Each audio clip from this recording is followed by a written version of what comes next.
Hello everyone, welcome to my YouTube channel. আপনাদের সবাইকে স্বাগত এই ইউটিউব চ্যানেলে। আমরা আগে একটা টপিকে আলোচনা করেছিলাম যে নিজেকে কিভাবে ভালোবাসা যায়, কিন্তু তার মধ্যে আরও কিছু জিনিস বাকি থেকে যায়। আশা করছি আমার এই ভিডিওগুলো আপনাদের খুব ভালো লাগবে। নিজেকে ভালোবাসা মানে নিজেকে অ্যাকসেপ্ট করা, আপনি যেমন রয়েছেন ঠিক তেমনভাবেই। আপনি যেভাবে যেই রংরূপ নিয়ে এসছেন, যেই গুণের অধিকারী, সেই নিয়েই মেনে থাকা। কিন্তু আমরা মানুষ মাত্রেই ভুল হয়, সুতরাং আমাদের মধ্যে দোষ ত্রুটি সব কিছুই রয়েছে, সেটাকেও কিন্তু আমাদের মেনে নিতে হবে। আমরা অনেক সময় কি করি, আমরা সমালোচনাকারীদের মধ্যে ভাগ নিয়ে নিই, কে কি করলো না করলো আমরা করে থাকি, কিন্তু আমরা এই অ্যাকসেপ্টেন্সটা আমরা এটা গ্রহণ করতে পারি না।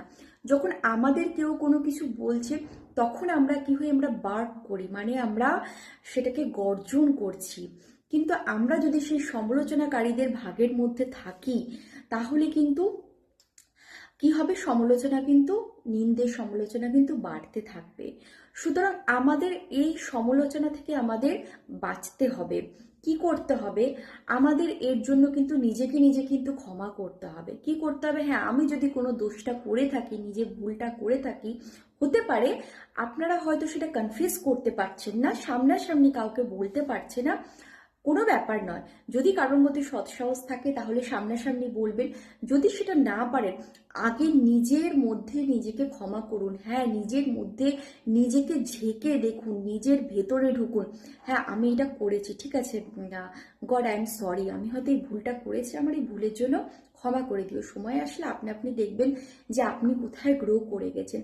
এবার অনেকের ক্ষেত্রে কি হয় যে তারা হয়তো কাউকে কোনো দুঃখ কষ্ট দেয়নি, কিন্তু অনেক মানুষ আপনাকে পছন্দ করবে না মানে কিন্তু পছন্দ করবেই না, তার কিন্তু পার্টিকুলার রিজন তারা দেখাতে পারবেন না। সুতরাং এইসব বিষয়ের জন্য আপনারা কিন্তু কখনোই নিজেকে দুমড়ে মুচড়ে কুকড়ে নিজের উপর টর্চার করবে না, নিজের উপর অত্যাচার করবে না। কারণ সবসময় মনে রাখবেন যে আমাদের এই জীবনটা, আমাদের এই শরীরটা কিন্তু আমাদের প্রাকৃতিক দেন, আমাদের কিন্তু ঈশ্বর দিয়েছে। আমাদের এই সুন্দর শরীরের মধ্যে আমাদের একটা সুন্দর আত্মা বাস করছে, আমরা কিন্তু পরমাত্মার সন্তান। সুতরাং এই পাত্রটা কখনো যেন ফুটো না হয়ে যায়, এটা কিন্তু দেখে রাখার দায়িত্ব আমাদের। সুতরাং যেটা যা ভুলভ্রান্তি হয়েছে সেটাকে নিজের থেকে মেনে নিয়ে নিজেকে ফোকাস করা, নিজেকে আপগ্রেড করা, নিজেকে শুধরে নেওয়া, এটাও নিজের প্রতি যত্নশীল আর নিজের প্রতি নিজের ন্যায় করা।